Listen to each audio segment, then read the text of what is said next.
Gibbs, Manushibusians. Good morning, everybody. My name is Lucy Fox, and today I'm going to be talking about the redwood forest. Why? Because I like trees.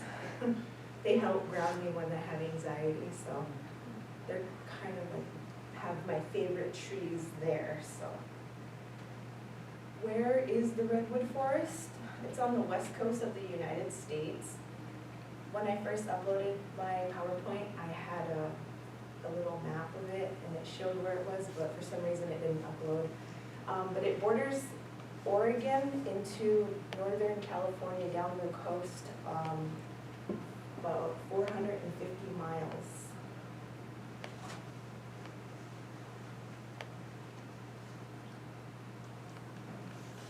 So the redwood forest consists of Earth's tallest trees growing more than 360 feet tall and weighing more than 500 tons.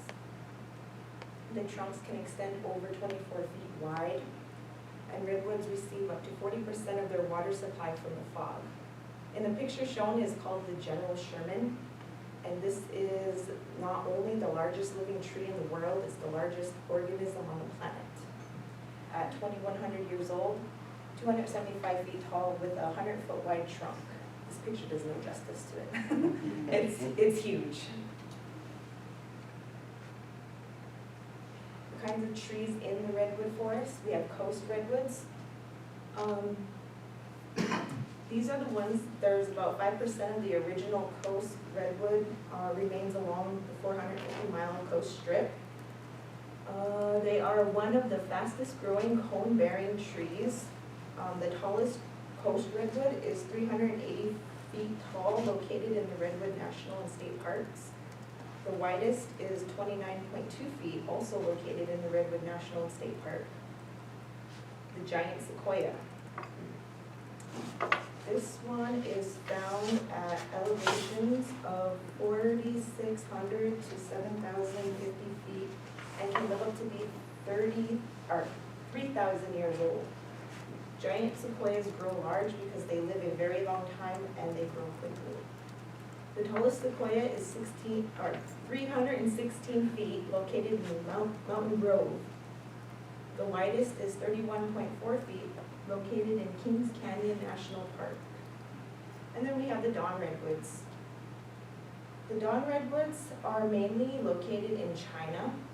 The largest one is 120 feet, located in China, but you can find about 200 dawn redwoods in Northern California in the national park and at the botanical gardens.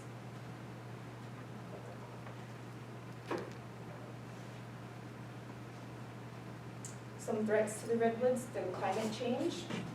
Redwoods and sequoias are being subjected to the effects of climate change. So increasing temperatures, less coastal fog, reductions in snowpack and annual snow melt, land conversion. They're being, parts of the forests are being cleared for retail estate development and vineyards. So if anyone's ever been to California, there's a lot of vineyards there. And then fires. Fires you would think are a big threat, but actually fires have benefits to the forest. They help with preventing overcrowding of trees, and they recycle nutrients to help with the seeding germination for the seeding. But hot and intense fires are more likely to destroy even the biggest trees. Detachment from nature. So in this generation, about 1% of children spend their time outdoors, while 27% are in front of a screen in ages 6 and up in the United States. If we become detached from nature, our environment loses its caretakers.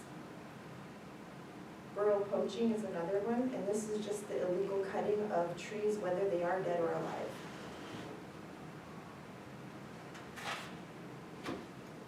So know before you go, because unlike us, we just went and we were lost.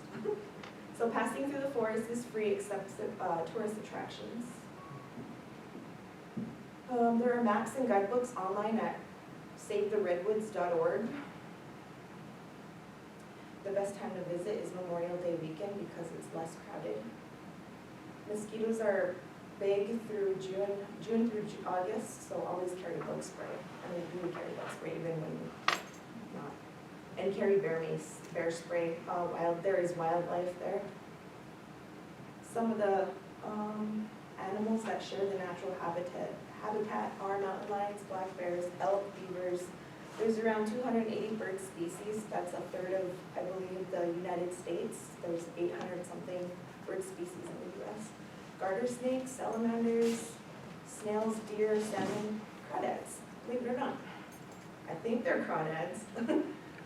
But you can create customized itinerary online at SaveTheRedwoods.org. They have sites where you can choose where you want to go or visit and what you would like to do. Again, I wish I knew this when we went, but we did like picnicking and swimming, which is pretty free. And it does tell you what you have to pay for when you're online. So just a little FYI on that. And then this slide is going to be some of my experience that I have. This is when we went swimming, how clear the water is. Driving to our picnic area. We got some trees. That's my aunt and uncle going through the tour through tree. This is my family. It's part of my family. Well, I wasn't there yet. Our little swimming spot, and I think that's Crawdad, if I'm correct. And then the drive-through tree. So this is like what I was talking about with like the tourist attraction.